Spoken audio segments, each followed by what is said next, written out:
The Age of the Primes continues. This episode we're once again heading into the distant past of Cybertron for a look at another of the original Transformers. These are the basics on the tragic story of SOLUS Prime. SOLUS Prime was an original character created and developed by Hasbro designer Aaron Archer and the staff of the company's HasLab creative division in the late 2000s, as part of the new mythology they were putting together for the Transformers universe. In this story, Solus was one of a group of 13 divine warriors known as the Primes, the first Transformers, created at the dawn of time by the god of light, Primus, to aid him in his battle against his evil brother, the dark god, Unicron. Like Pandora, the first woman in Greek mythology, Solus was the first female Transformer, the ancestor of all modern-day female Cybertronians, and as such, an early working name for the character was Pandora Prime. The mythology HasLab created served as the foundation of the Aligned continuity, a multimedia project of interconnected series and stories that ran throughout the 2010s.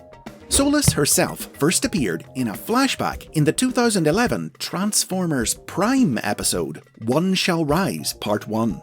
More information about her was provided by the novel Exiles, released a few days later, and her full story was then told in the 2013 guidebook, The Covenant of Primus. As detailed in the Covenant, Solus was the fourth of the Primes created, and the only female member of the group. She was a calm, confident bot, beloved by her siblings for her intelligent and supportive nature. But she was also stubborn and easily angered by injustice.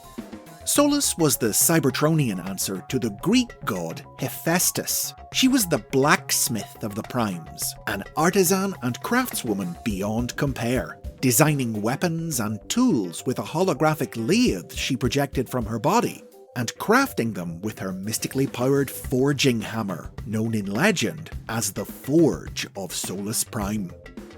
Solus used her abilities to fashion signature artifacts of incredible otherworldly power for her brothers, but her mightiest creation was for Megatronus, the 12th Prime, who requested that she make him a gun able to channel the power of suns.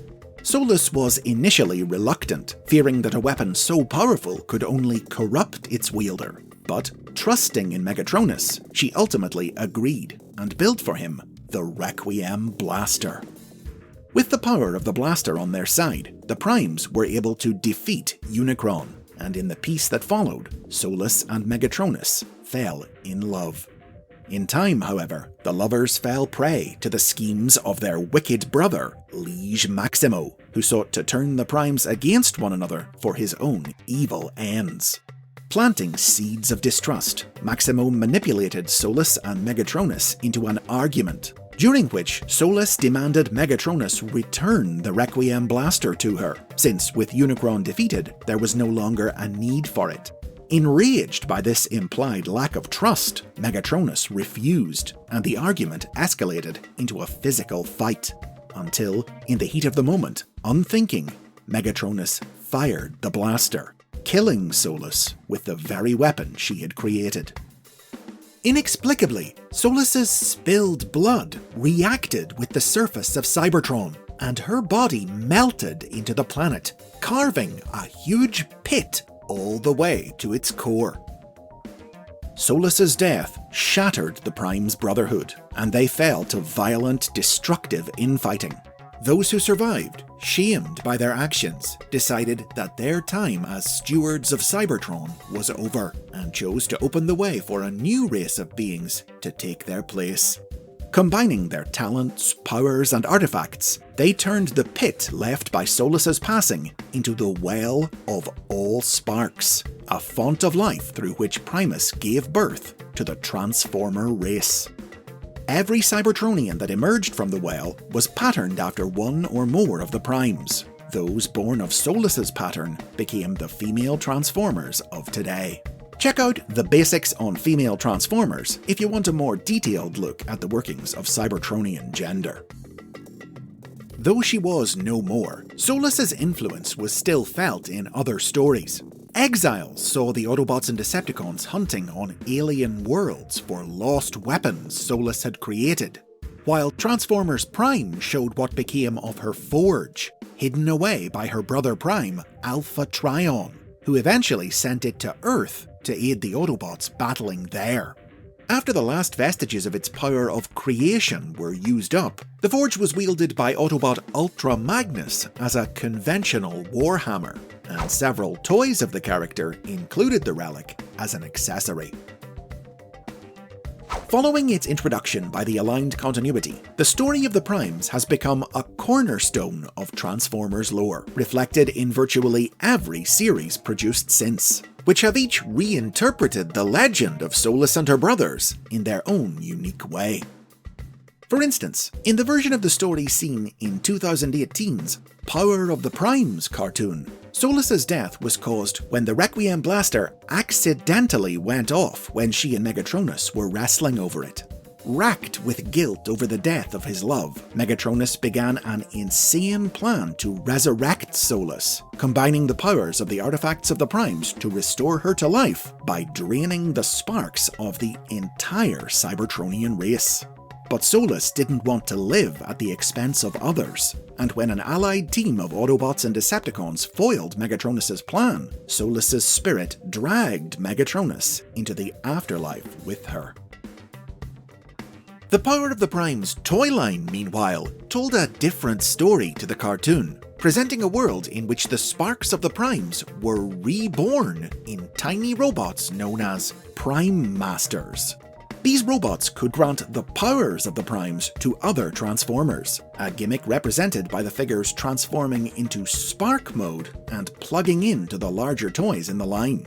To hide their power from detection, the Prime Masters concealed themselves within armoured shells. The Solus Prime Master shell was based on the Decepticon pretender Octopunch, and could also convert into a weapon that larger toys could wield.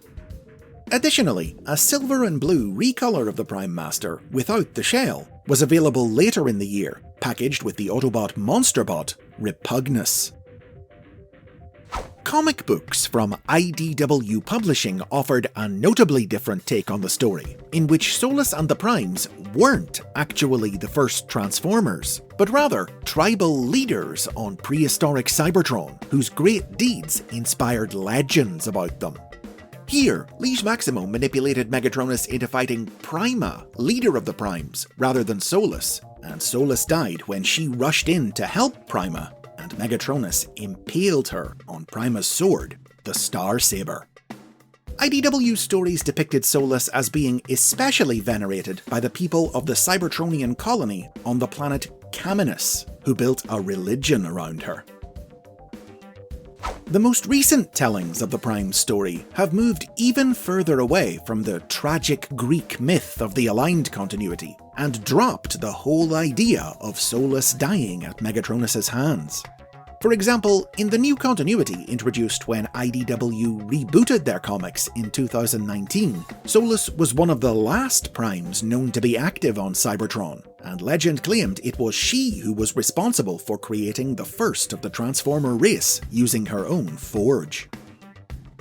In the 2024 movie, Transformers 1, Solus and the Primes were the rulers of Cybertronian civilization, defending their planet against the invading forces of the evil aliens, the Quintessons. But they were betrayed by their aide, Sentinel, who lured them into a trap and killed them all in one fell swoop in order to usurp their rule of the planet.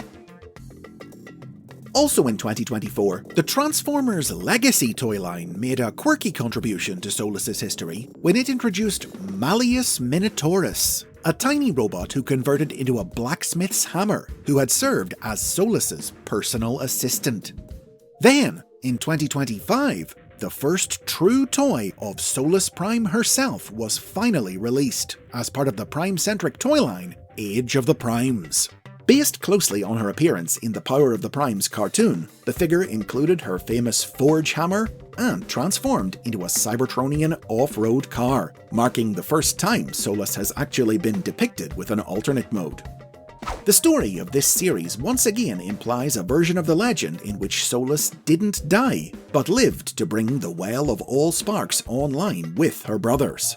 And so, whether it's in life or in death, Solus Prime remains a forger, a builder, a maker, the ultimate representation of the creative spirit of Primus himself. And those are the basics on Solus Prime. Share your thoughts on her legend in the comments, and be sure to subscribe and check out my archive for lots more history and lore from the world of the Transformers.